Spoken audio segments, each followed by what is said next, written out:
오늘 아침 하나님께서 우리들에게 주시는 말씀은 구약 성경 시편 90편 1절부터 12절까지의 말씀입니다. 시 90편 1절로 12절까지의 말씀을 함께 교독하시겠습니다. 주여, 주는 대대 우리의 거처가 되셨나이다. 산이 생기기 전 땅과 세계도 주께서 조성하시기 전 곧 영원부터 영원까지 주는 하나님이시니이다. 주께서 사람을 티끌로 돌아가게 하시고 말씀하시기를 너희 인생들은 돌아가라 하셨사오니 주의 목전에는 천년이 지나간 어제 같으며 밤의 한순간 같을 뿐이니이다. 주께서 그들을 홍수처럼 쓸어 가시나이다. 그들은 잠깐 자는 것 같으며 아침에 돋는 풀 같으니이다. 푸른 아침에 꽃이 피어 자라나다. 저녁에는 시들어 마르나이다. 우리는 주의 노에 소멸되며 주의 분내심에 놀라나이다. 주께서 우리의 죄악을 주의 앞에 놓으시며 우리의 은밀한 죄를 주의 얼굴빛 가운데 두셨사오니 우리의 모든 날이 주의 분노 중에 지나가며 우리의 평생이 순식간에 다하였나이다. 우리의 연수가 70이요 강건함은 80이라도 그 연수의 자랑은 수고와 슬픔뿐이요 신속히 가니 우리가 날아가니이다. 누가 주의 노여움의 능력을 알며 누가 주의 진노의 두려움을 알리이까? 우리에게 우리날 계수함을 가르치사 지혜로운 마음을 얻게 하소서. 아멘.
할렐루야.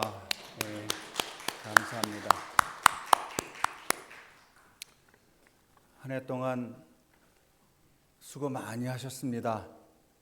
잘들 이렇게 사셨고 또 이 자리에 나오신 거 보면 하나님께서 지켜주셔서 이렇게 건강한 모습으로 하나님 전에 또 나와서 예배를 참여하게 되는 것 같습니다. 우리 그동안은 딱 한 분만 했는데요. 이렇게 옆으로 이렇게 하고 안녕하세요 이렇게 하지 말고 한 두세 분 일어나가지고 다 일어났어요. 일어나셔서 자, 1년 동안 고생 많이 하셨는데 정말 축복하고 감사합니다. 잘 살아오셨어요. 환영합니다 하고 악수도 하시고 또 저 뒤로 가셔서 인사도 좀 하시고. 예. 자, 움직이세요. 다 같이 움직이세요. 다 할 때까지 안 끝나요. 손으로만 하지 말고 자기가 움직여요. 발로 움직여서 가서 악수하고. 적어도 2명에게 인사했습니까? 오케이. 앉으세요.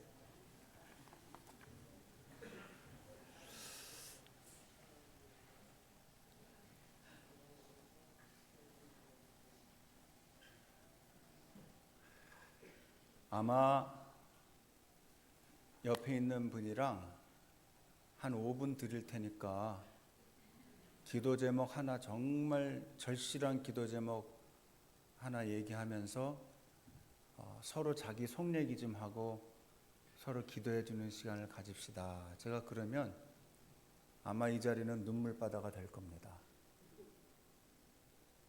하나님 앞에서 우리가 믿음으로 살아나가지만 그 삶 가운데 한 사람도 편안한 사람은 없어요. 한 사람도 눈물 나는 스토리를 안 가지고 있는 사람이 없습니다. 아주 젊고 활기차고 이쁘고 뭐 막 그냥 세수를 안 해도 얼굴에서 화장품 냄새가, 비누 냄새가 날 것처럼 생긴 사람도 5분만 얘기해 보면 다 눈물 콧물 다 흘릴 만한 개인의 아픔이 다 있습니다. 인생살이가 젊다고 어려움이 없는 게 아니고 또 연세 많으신 어르신들이 경험이 많고 연륜이 쌓이셨지만 나름대로 또 가지고 있는 아픔이 있어요. 오늘 이 말씀을 통하여 이 우리날 계수함을 가르치소서 하는 이 말씀이 우리의 삶에 이 2023년을 믿음으로 잘 마무리하는 아주 중요한 계기가 되실 수 있기를 바랍니다. 저는 사실 그 정도 아멘으로는 만족하지 않는 약간 못된 목사입니다. 우리날 따라해 보세요. 우리날 계수함을 가르치소서. 아멘. 하나님은 사실 우리가 보통 얘기하는 달력을 붙여놓고 뭐 1월, 2월 해서 12월까지 하고 2023년 이렇게 우리 나름대로 경계선을 만들어 놓고 살아나가지만 시간을 뛰어넘는 분이시죠. 그렇죠? 만물이 있기 전에도 이미 계신 분이죠. 그런데 놀라운 거는 하나님은 또 우리 사람만 돌보는 것도 아니에요. 사람들은 자신들이 자기를 일컫기를 만물의 영장이라고 하고 사람이 모든 거의 중심인 것처럼 얘기하지만 사실은 모든 만물의 중심은 하나님 한 분이세요. 이 모든 피조물은 우리가 이뻐하는 강아지나 고양이나 또 좀 험악해 보이는 호랑이나 사자나 곰이나 이런 것들도 다 하나님 손 안에 있습니다. 이 모든 우주의 갤럭시도 모든 은하수도 다 하나님 거예요. 하나님이 다 만드셨고 있게 하신 겁니다. 그 가운데 사람을 두셔서 특별히 이 지구라는 별을 하나님이 관리하게 하신 거예요. 정복하고 다스리라 그랬더니 그 말의 히브리 말 뜻은요, 뭐 네가 잡아먹고 싶은 거 마음껏 잡아먹고, 네가 착취하고 싶은 거 마음껏 착취하고, 이 모든 석탄 연료는 다 그냥 끄집어내서 다 공장 팡팡 돌리고 그렇게 마음껏 하라. 그 말씀의 근거를 정복하고 다스리라 했기 때문에 우리는 한다는 거예요. 그렇지 않아요. 하나님은 그런 허락을 해주신 적이 없습니다. 하나님은요, 이 지구별을 하나님이 통치하시는데 그 가운데 이 지구를 하나님이 사람에게 관리하도록 정원사의 역할을 주신 거예요. 관리자의 역할을 주신 거예요. 회사를 경영해 보신 분들은 아시죠? 회사의 대표가 모든 걸 다 할 수 없어요. 또 교회의 목사가 모든 걸 다 할 수 없어요. 그러니까 거기 부목사님도 세우고 전도사님도 세우고 또 그 살림을 도와주는 장로님도 세우고 권사님, 집사님도 세워서 다 나눠서 분배해서 일을 하는 거예요. 하나님이 사람을 귀히 여기시는 것은 바로 그 관리자로 삼으셨다. 그 사실 우리는 기억해야 됩니다. 우리 마음대로 하라고 한 적이 없어요. 얼굴이 하얀 사람은 까만 사람을 지배해도 좋다고 하나님이 말씀한 적이 없어요. 성경에 어디 그런 내용이 나와요? 어떻게 보면은 하나님의 말씀을 어떻게 해석하냐에 따라서 아주 폭군도 나올 수 있고요. 아주 못된 사장도 나올 수 있고요. 아주 못된 정치가도 나올 수 있는 거예요. 그러나 하나님은 어떤 한 사람이 다른 사람을 지배하도록 허락하신 적이 없어요. 또 여자는 무조건 남자에게 복종하라고 하신 적도 없어요. 그 문화권 안에서 그걸 잘 조정하면서 바울이 받은 말씀을 이렇게 잘 해석해 보면요, 오늘날에는 그렇게 얘기하신 적이 없어요. 사람들은 자기 마음대로 자기 임의대로 좋은 대로 다 해석하고 자기가 사용해 버리는 거예요. 성경의 이름으로, 하나님의 이름으로 마음대로 사는 거예요. 그건 아닌 거예요. 여기 나오는 말씀 처음 시작할 때 한번 보세요. 90장 1절 어떻게 써 있어요? 같이 읽어요. 시작. 주여 주는 대대에 우리의 거처가 되셨나이다. 이거 사실 이렇게 그냥 읽으면 문법적으로 안 맞는 말입니다. 주는 우리의 거처가 되셨다고요? 이 말은 뭐냐 하면 영어 표현으로 하면 dwelling place인데요. dwelling place. 요 말은요, 하나님께서 우리의 성전이 되시기도 하고 궁전이 되시기도 하고 또 그뿐만 아니에요. 하나님께서는 우리를 받아주시는 그야말로 어머니의 품같이도 되시기도 하시고, 하나님은 우리를 받아주시는 이 기댈 만한 아버지의 어깨가 되주시기도 하시고 그런 의미예요. 그래서 우리가 그런 찬송이 있잖아요. 그 어디나 하늘나라, 그거 있잖아요. 그게 뭐냐면 하나님 아버지를 모시고 사는 사람에게는 어디나 다 하늘나라가 된다는 거예요. 하나님 아버지의 품이기 때문에 그렇습니다. 그래서 지금 이 시편은 보통은요, 한참 뒤에 대부분 다윗이 지은 시가 많아요. 그러니까 다윗은 여기에 보면 90편은 이 시편을 한 5개로 나누거든요. 권을. 그 중에 4권의 첫 번째 나오는 90편이 모세가 지은 시가 특별히 나와요. 이건 굉장히 특별한 경우입니다. 모세가 지은 시가 시편에 들어가는 건 굉장히 특별한 일이에요. 그런 적이 없거든요. 그러니까 모세는 어떤 사람일까요? 모세는 우리가 알기로 120세까지 살았다. 아이고, 오래도 사셨네요.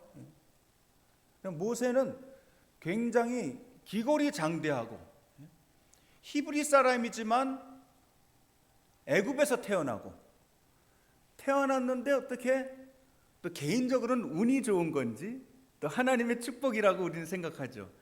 정말 행운을 타고 나서 또 바로의 공주 아들로 양자로 입양이 돼서 키움을 받고, 그래서 처음 40년은 그 바로의 궁전에서 그냥 최고의 학문을 받으면서 최고의 인간적인 인본주의적인 문화권 아래서 자라나요. 이거는 오늘날로 치면 어떤 얘기냐 하면, 모세가 그야말로 한국으로 치면 서울대, 미국으로 치면 하버드, 영국으로 치면 옥스퍼드예요. 그 최고의 학문 또 문화를 다 혜택을 보면서 자라났다는 걸 의미해요. 근데 또 더 모세에게 있어서 정말 축복은 뭐냐? 모세에게 젖을 먹인 엄마는 생모라는 거예요. 생모. 생모처럼 아기를 사랑할 엄마가 어디 있어요? 그러니까 모세 귀에다가는 대고 늘 뭐라 그랬을까요? 모세야, 넌 히브리 사람이야. 넌 하나님을 잊으면 안 된다. 하나님 중심으로 살아야 돼. 너 지금 이렇게 같은 민족이 핍박과 압박 속에서 살고 있다마는 언젠가는 너는 저 사람들을 위해서 살아야 돼. 그게 사람의 도리야. 그거를 젖을 먹이면서 모세 귀에다 대고 말을 알아듣기 전부터 계속 신앙교육, 민족교육, 또 언어교육도 하는 거예요. 그러니까 뭐예요? 인본주의 교육의 최고본 교육에서 그 문화에서 자라나면서 또 신본주의 교육도 같이 받는 거예요. 신앙교육도. 그러니까 모세는 보통 혜택을 많이 받은 사람이 아닙니다. 그러니 궁에서 자라났으니까 모세가 얼마나 튼튼했겠어요. 제일 좋은 것만 먹었겠지. 또 때 되면 와서 운동시켜주죠. 또 좋은 선생님들 다 와가지고 그때는요, 다른 나라를 이제 이 애굽이 가서 정복을 하면 그 나라의 최고 선생님들이 와서 이제 가정교사로, 노예지만 가정교사로 와서 도와주는 거예요. 가르쳐 주는 거예요. 그러니까 어떤 나라든지 머리가 허옇고 정말 그 방면에 최고봉의 선생님들이 오셔서 이제 어떻게 지도했냐면요, 여기 막대기가 없는데 막대기를 이렇게 잡고요, 그 왕족들 있잖아요, 왕에 있는 왕자들한테 하나씩 잡으라 그래요. 뒤에서 막대기를 선생님이 이렇게 잡고 있고, 그리고 뒤에서 하나씩 이렇게 잡고서 선생님을 따라다니면서 공부한 거예요. 그래서 그 말을 뭐라 그러냐면 파이다고거스 그랬어요. 파이다고거스.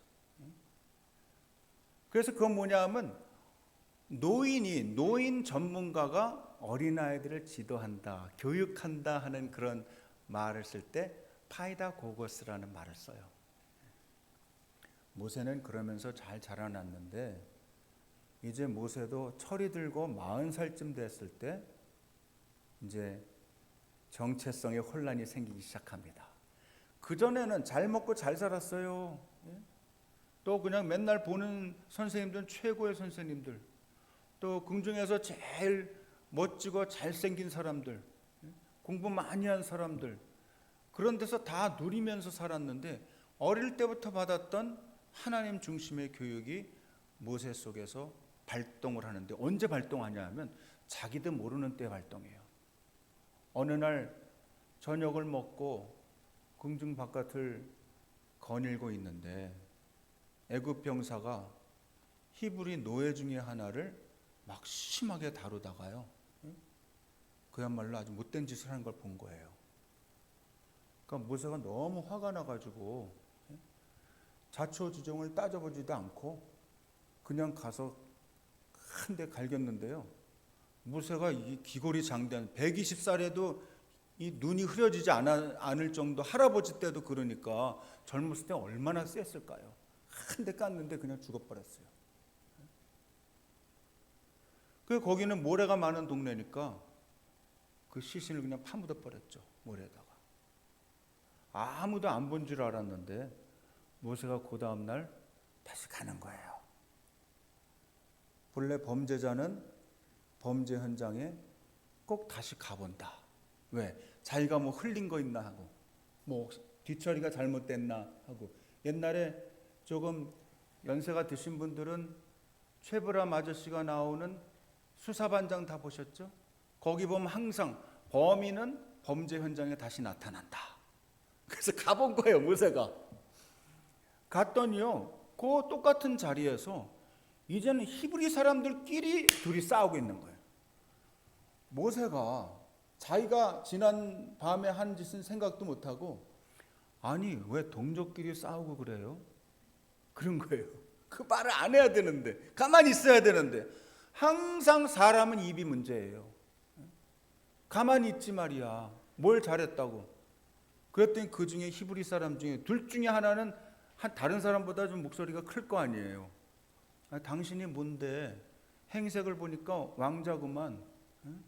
당신이 뭔데 여기 와가지고 뭐 우리 두령 노릇을 하려고 그러는 거야? 어제 저녁에는 애굽 병사 쳐 죽이더니 오늘은 우리한테 못되게 굴라 그러느냐. 모세가 깜짝 놀란 거예요. 야, 아무도 안 본 줄 알았는데 그 모래바람 사이에서 나를 봤단 말인가. 그래서 고민을 합니다. 어찌 생각해 보면 애굽의 왕자인데, 물론 정적이 많이 있었겠지만, 자기가 뭐 정당 방위를 했다든지 뭐라고 얘기해서 적당히 둘러댈 수 있었을지 몰라요. 그때만 해도 정말 험악하던 때니까, 왕권이 셀 때니까. 근데 모세가 당황해서요. 제 생각에는 그의 심리적인 정체성이 혼란이에요. 그래서 광야로 도망가 버립니다. 미디안 강으로 간 거예요. 그래서 우리가 잘 아는 대로 이드로라는 사람을 만나죠. 거기서 이드로의 딸 시보라를 만나죠. 그래가지고 거기서 광야에서 이드로의 양을 이제 분배를 받아서 그걸 키우죠. 세월이 지났어요. 빨리빨리 이제 돌리는 거예요. 테이블 막 빨리 2배속 돌려가지고 지금 모세가 80살이 됐어요. 80살. 지금 잘 시간을 안 주는 거예요. 여러분에게도. 지금 80이 됐어요. 그런데 여전히 모세를 따라다니는 양은 몇 마리밖에 안 되는데 자기 양이 아니에요. 누구 양이에요? 자기 장인의 양이에요. 아버지의 양이에요. 아버지를 영어로 뭐라 그래요? 장인을. father-in-law잖아요. father-in-law. 법적인 아버지예요. 이 이드로의 장인의 양을 키우다가 너무너무 힘드니까 가끔 좀 떠나고 싶잖아요. 그래서 올라간 데가 어디냐면 호렙산이에요. 호렙산. 자주 가는 거예요. 자기 습관대로. 근데 어느 날이었어요. 이제 80살이 다 되었을 때 호렙산에서 그 떨기나무에 불이 붙는데요. 불이 소멸되지는 않으면서, 나무가 다 타버리지는 않으면서 불이 활활 붙는 거예요. 이게 뭐야? 그리고 가까이 갔는데 모세야 모세야, 하나님이요. 또 예수님께서 사람을 부르실 때는요, 급할 때는 꼭 2번씩 불러요. 안 급할 때는 삭개오야 이렇게 1번 부르고요, 급할 때는요 모세야 모세야 2번 해요. 또 예수님도 아멘 아멘 그러면서 부르세요. 네가 서 있는 곳은 거룩한 땅이니 가까이 하지 말고 신발을 벗으라 그래요. 거기서 하나님을 만납니다. 모세가 뒤집어지는 거예요. 왜 여기 이 시편 90편에 나오는 이 말씀에 보면 모세가 어떻게 해서 이 성경의 시편의 아주 이 중요한 부분에 모세의 시가 들어갔느냐. 이스라엘 사람들은요, 모세를 하나님의 사람이라고 생각한 거예요. 하나님의 사람. 여러분 생각에 어떤 사람이 하나님의 사람이에요?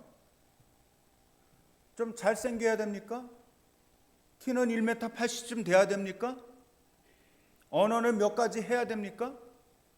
신앙생활 적어도 3대, 4대, 5대째 크리스찬이어야 됩니까? 그런 조건은 하나도 중요하지 않아요. 진짜 중요한 건 뭐냐? 하나님의 사람은 하나님을 만난 사람이에요. 하나님의 사람이 됩니다. 하나님의 사람은 자기의 이익보다는 공동체의 이익을 먼저 생각하는 사람이 하나님의 사람입니다. 하나님의 사람은 자기의 경험보다는 성경 말씀에 나와 있는 메시지를 더 중요하게 여기는 사람이 하나님의 사람입니다. 모세가 하나님의 사람이 된 이유는 다른 게 아니에요. 그는 하나님을 만났고 하나님의 뜻을 먼저 앞세우고 하나님을 따라가는 사람. 제가 그래서 이걸 쫙 정리를 해봤어요. 오늘날 신약시대에 우리가 하나님의 사람이 되려면 어떻게 해야 되는가? 딱 3개로 정돈이 되더라고요. 첫째는 뭐냐? 제가 하나님 앞에서라고 한번 얘기했죠. 코람데오. 따라해보세요. 하나님 앞에서. 그게 코람 대어예요. 그렇죠? 그 다음에는 그리스도 안에서. 따라해보세요. 그리스도 안에서. 그건 뭐냐면 헬라 말로 하면 엔 크리스토스예요. 엔 크리스토스. 몰라도 괜찮아요. 하나님 앞에서 코람 대어. 그리스도 안에서 엔 크리스토스. 그 다음에 성령과 함께. 따라해보세요. 성령과 함께. 요건 뭐냐? 메타 푸뉴마예요. 그러니까 하나님 앞에서 그리스도 안에서 성령과 함께 거하는 사람이 하나님의 사람입니다. 키가 작아도 괜찮아요. 학교를 많이 안 다녔어도 괜찮아요. 또 신앙생활을 일대로 아직 믿은 지 몇 년 안 돼도 상관없어요. 요 세 가지 조건, 하나님 앞에서 그리스도 안에서 성령과 함께 행하는 사람은 하나님의 사람인데, 그런 사람이 모세였습니다. 또 이 예언서에 보다 보면 그런 사람이 또 한 번 나오는데 누구냐 하면 엘리야예요. 엘리야. 엘리야가 그런 사람이었어요. 엘리야는 하나님 앞에서 우리처럼 그리스도 안에서 성령과 함께 행하는, 그때 당시는 그 지식이 없었지만 그렇게 살았어요. 그래서 나중에 하늘나라 올라갈 때는 불수레를 타고 회오리바람처럼 올라갔다 그랬잖아요. 성령과 함께 하지 않으면 그렇게 할 수가 없죠. 자기 자신을 다 드리잖아요. 희생하는 삶을 아는 거죠. 엘리야가 자기 백성들에게 한 얘기가 오늘 이 12월 31일 마지막 주에 우리에게 주시는 도전처럼 저는 들렸어요. 뭐라 그러냐면, 너희가 언제까지 바알과 하나님 앞에서 머뭇머뭇거리느냐? 네가 언제까지 바알과 하나님 앞에서 둘 사이에서 머뭇머뭇거리려느냐? 선택하라는 거예요. 하나님, 나는 그래도 돈이 좋아요. 나는 그래도 내 경험이 아직 중요합니다. 나는 그래도 아직은 좀 폼이 나야 되겠습니다. 명예가 중요합니다. 둘 사이에서 머뭇거리는 거예요. 하나님은 선택하라는 거예요. 너 나를 선택할래? 돈을 선택할래? 너 명예를 선택할래? 나를 선택할래? 너 그 알량한 경험을 선택할래? 나를 선택할래?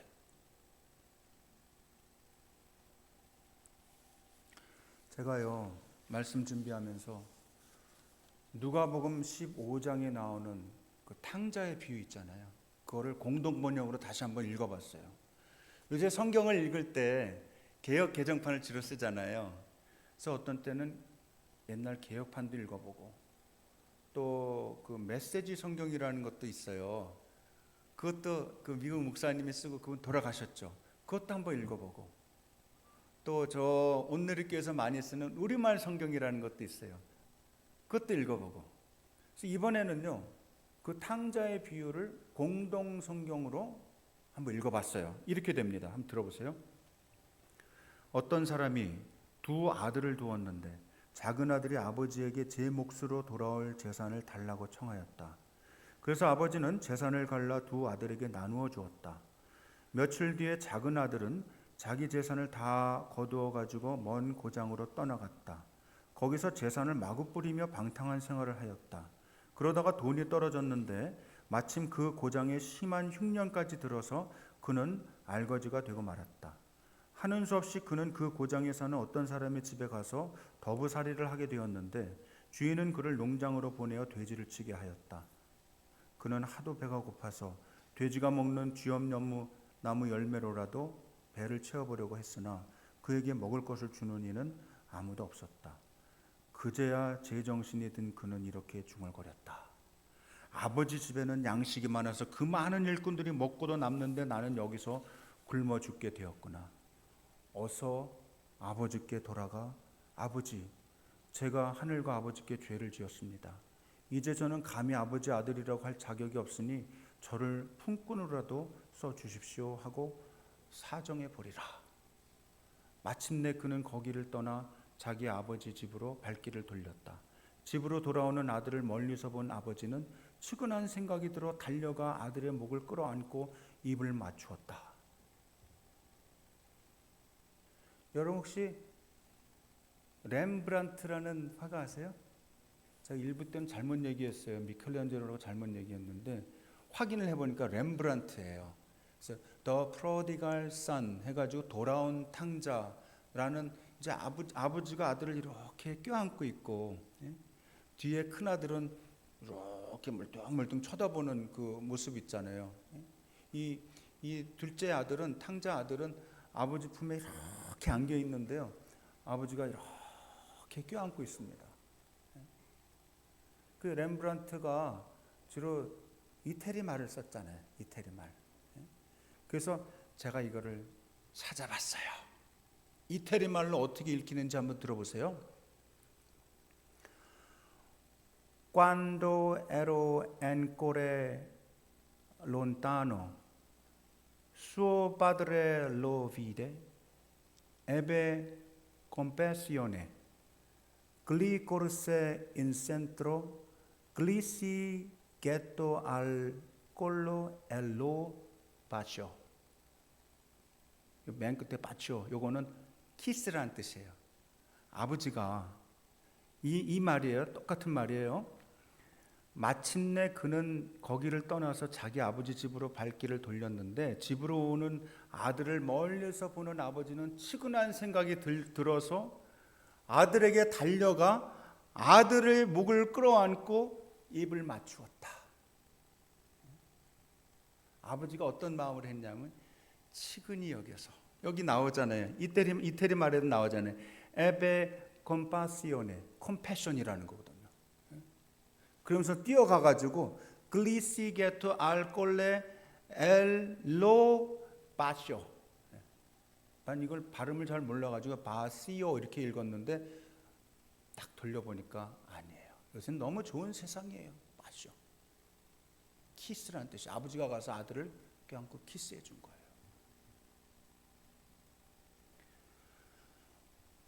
혹시 지금 둘째 아들의 심정으로 이 설교를 듣는 사람 있어요? 나는 교회를 오래 다녔고 교회에서 다 웬만한 직분 다 해봤고 내 주위에는 목사가 많고 이미 내가 목사였는지 몰라요. 내 친척 중에는 목사, 선교사 투성이고, 그래서 나는 이 일에 별로 상관이 없는 사람이라고 생각하세요 혹시? 미안하지만 당신이 탕자인지 몰라요. 예수는 경력으로 믿는 게 아닙니다. 예수는 경험으로, 지식으로 믿는 게 아닙니다. 하나님 아버지는 지금도 살아계시고 우리를 품어주실 준비를 하고 계세요. 문제는 우리가 아버지께 달려가서 아버지 품에 안겨야 되는 거예요.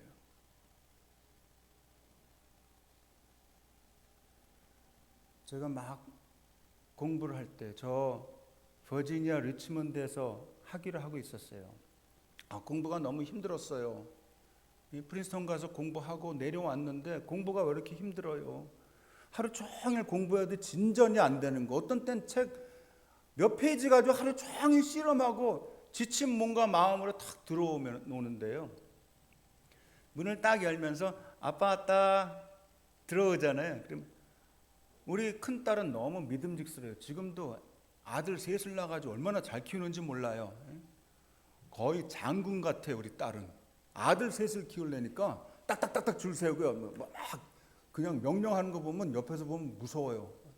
이래야 아들 셋을 키우는구나. 근데 우리 둘째는 어릴 때서부터 약간 엉뚱하게 재미가 있었어요.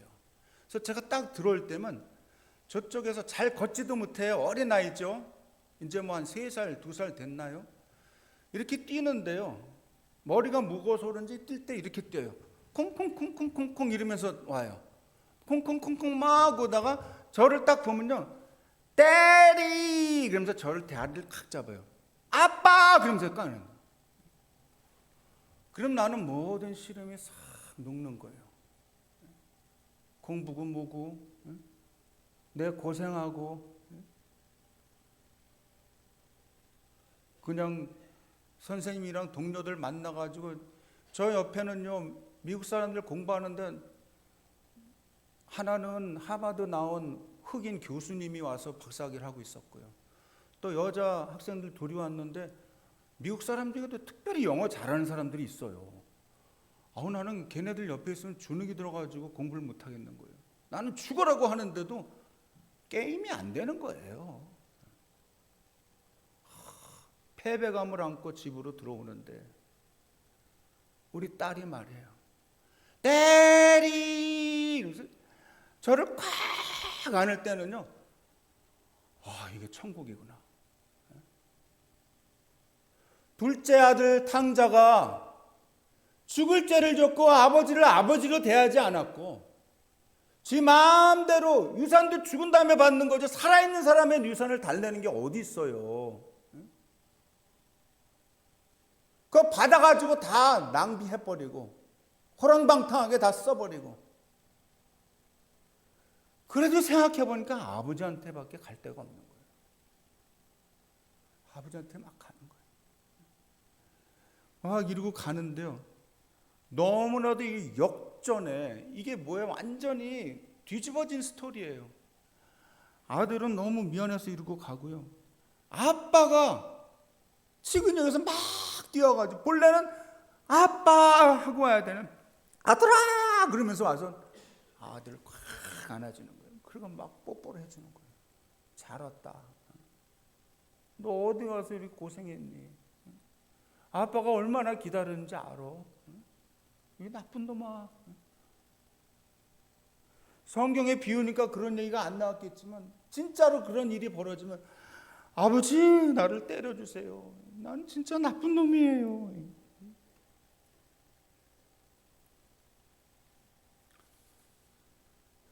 말씀 준비하면서 이런 글을 읽었어요. 한번 들어보세요. 노숙인 인문학에서 자주 인용했던 말. 노숙인들은 대체적으로 자신의 삶에는 더 이상 희망이 없다고 생각하는 경향이 있다. 지레 포기하고 좌절하고 괴로워하다가 술에 의존한다. 거기에 어설픈 잔소리나 희망가가 먹힐 리가 없다. 그때 나는 친구의 유쾌한 말을 들려주곤 했다. 다 썼다고 생각한 치약 튜브를 가위로 오려보면 거기 약간의 치약이 남아있어. 치약을 완벽하게 짜낼 수 없기 때문이다. 우리네 삶도 그렇다. 얼핏 희망이 없어 보여도 자세히 보면 거기 희망의 씨앗이 담겨있다. 해보지도 않고 지레 포기해서는 안 된다. 고통을 이기는 유일한 길은 고통과 마주하는 것이다. 희망이라는 것도 우리네 삶에 늘 붙어있다. 다만 잘 보이지 않고 찾기 힘들 뿐이다. 치약의 튜브에는 언제나 약간의 치약이 남아있다. 우리의 속을 다 들여다보시는 하나님 앞에서 우리가 더 이상 체면치레를 하거나 뒤로 물러설 곳이 어디 있겠습니까? 하나님 한 번만 더 저를 봐주시고 용서해 주세요. 제가 2024년에는 정말 한번 열심히 살아볼게요. 믿음으로 살아볼게요. 하나님 앞에서 그리스도 안에서 성령과 함께 걸어가 볼게요. 좀 도와주세요. 한 번 더 기회를 주시면 안 될까요? 그렇게 기도하시는 우리가 될 수 있기를 바랍니다. 하나님의 사람 모세는 그 사람이 태어날 때부터 하나님의 사람이었기 때문에 하나님의 사람이라 부름을 받은 게 아니에요. 그도 고민을 많이 하고 방황하고 정체성이 혼란하고 광야에서 40년 동안 죽을 고생을 하면서 훈련을 받은 이후에 급기야 하나님을 만났기 때문에 하나님의 사람이 된 거예요. 그가 올라가서 왔다 갔다 하던 그 산의 이름이 호렙산이잖아요. 그 호렙이란 뜻이 무슨 말이냐면 우리 강변북로 타고 이렇게 가다 보면은 상암 경기장 가기 전에 그 오른쪽에 여름에 문 열고서 운전하면 오른쪽에서 그 쓰레기 냄새 나잖아요. 그 난지도 있잖아요. 그 난지도의 이름이 호렙이란 뜻이에요.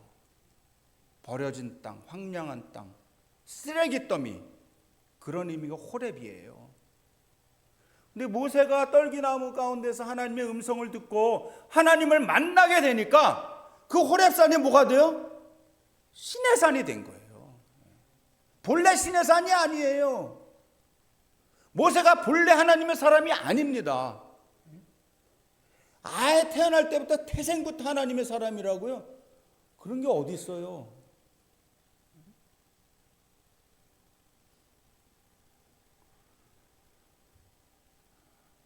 하나님 앞에서 그리스도 안에서 성령과 함께 살아갈 결심을 다시 하시는 우리 모두가 될 수 있기를 바랍니다.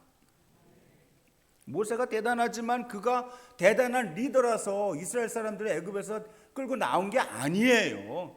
진짜 그 출애굽의 주인공은 누구예요? 하나님이에요.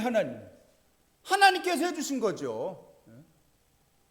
모세가 기도를 잘해가지고 아론과 훌이 팔을 받치니까 거기서 막 올라갈 때는 이거 내려갈 땐 졌다니까 모세 때문에 이겼나 봐. 천만에요.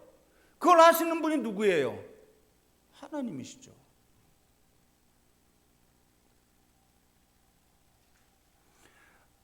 아버지 속에 계시고 영존하시는 아버지 한 몸이신 예수님의 말씀에 귀를 기울여 보세요. 진실로 너에게 이르노니 만일 찾으면 길을 잃지 아니한 91마리보다 이것을 더 기뻐하리라. 이거는 뭐냐 하면 100마리가 있는데 91마리는 잘 있고 한 마리가 이 탕자처럼 도망간 양을 찾는 얘기예요.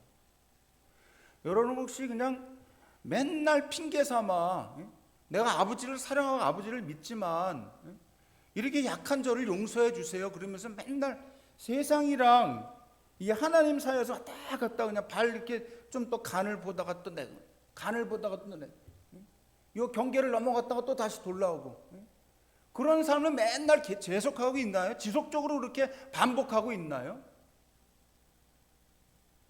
이제는 그렇게 하지 마시기 바랍니다. 아버지를 선택하세요. 그리고 거기에 올인 하세요.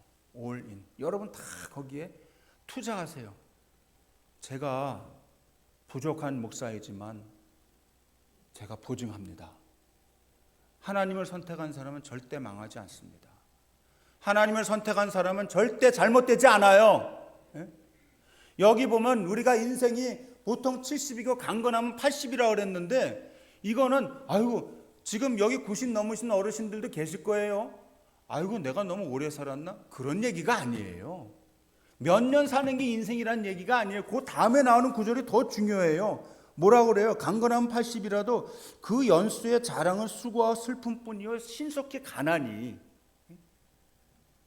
오래 사는 게 문제가 아니고 100살, 110살, 120살 사는 게 문제가 아니고 하루를 살아도 계수되는 삶, 정말 보람있고 의미 있는 삶으로 나가기 위해서 우리가 인생을 계획하고 그렇게 살아야 된다는 거예요. 여기 이 중에 누가 먼저 가고 누가 늦게 가고 그게 연세 따라 가는 게 아닌 거 우리가 다 알고 있잖아요. 저도 2주 전에 저보다 후배 목사가 갑자기 죽었어요. 저 아산에 가가지고 이게 장례식에 참여하는데 얼굴이 너무 밝고 이뻐요. 이 목사 이렇게 먼저 갔구나. 옆에 갔던 친구 교수님이 그 사모님 보면서 어떻게 위로를 하는지요. 제가 그냥 너무 눈물을 쏟았어요. 그냥 사모님, 이 목사가 나쁜 놈이에요. 이렇게 자녀랑 사모님 놔두고 이렇게 먼저 가다니 말이야. 나쁜 놈이야, 이놈이.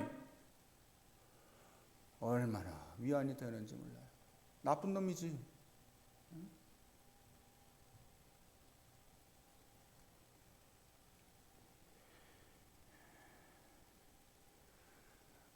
하나님의 마음은 늘 한 사람에게 있습니다. 한 사람.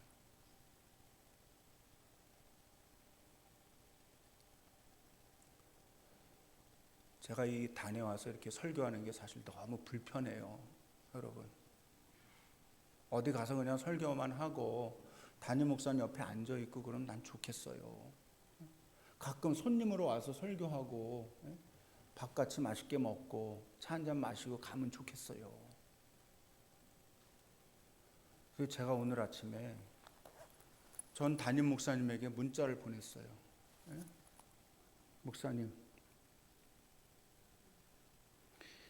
신병으로 인해 사임하시게 돼서 진심으로 안타까워요. 제가 이전도사한테 아침에 물어봤어요. 전 담임 목사님 만나봤냐? 지난주에 잠깐 오셨다 그러는 거예요. 뭐 정리할 일이 있으셔서. 담임 목사님 어디가 그렇게 아프셨어? 이렇게 얘기해도 귀가 아파서 대화를 할 수가 없다는 거예요. 소통이 안 된다는 거예요. 아, 그래. 그래서 제가 문자를 보냈어요. 그대로 읽어드릴게요. 신병으로 인해 사임하시게 돼 진심으로 안타까워요. 부디 회복하셔 주의 일을 어떤 모양으로든지 감당하시기를 기도합니다. 그동안 수고하셨어요. 김도일 드림.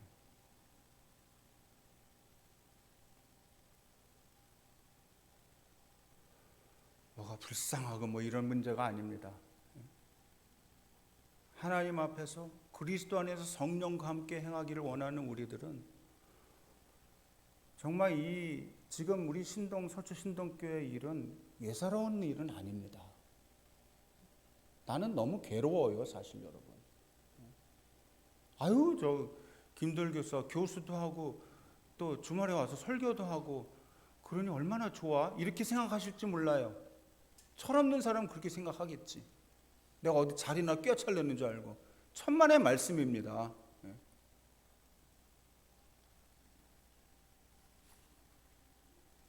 한 사람 신학입니다. 교회 공동체가 너무나 중요하지만 하나님 우리 교회 공동체를 볼 때 그냥 뭉뚱거려서 서초 신동교회를 보지 않아요. 하나님은요, 한 사람 한 사람 봐요. 여러분 앉아 계신 한 사람 한 사람. 너 정말 나 따르고 있느냐? 하나님 지금 내 뒤를 따라오고 내 앞에서 그리스도 안에서 성령과 함께 지금 살고 있어? 그건 물어보시는 거예요.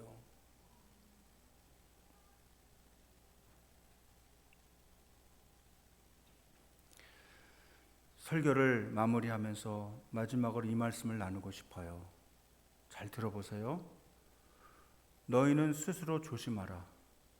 그렇지 않으면 방탕함과 술 취함과 생활의 염려로 마음이 둔하여지고 뜻밖의 그날이 덫과 같이 너에게 임하리라. 우리 예수님이 누가복음 21장 34절에서 하신 말씀입니다.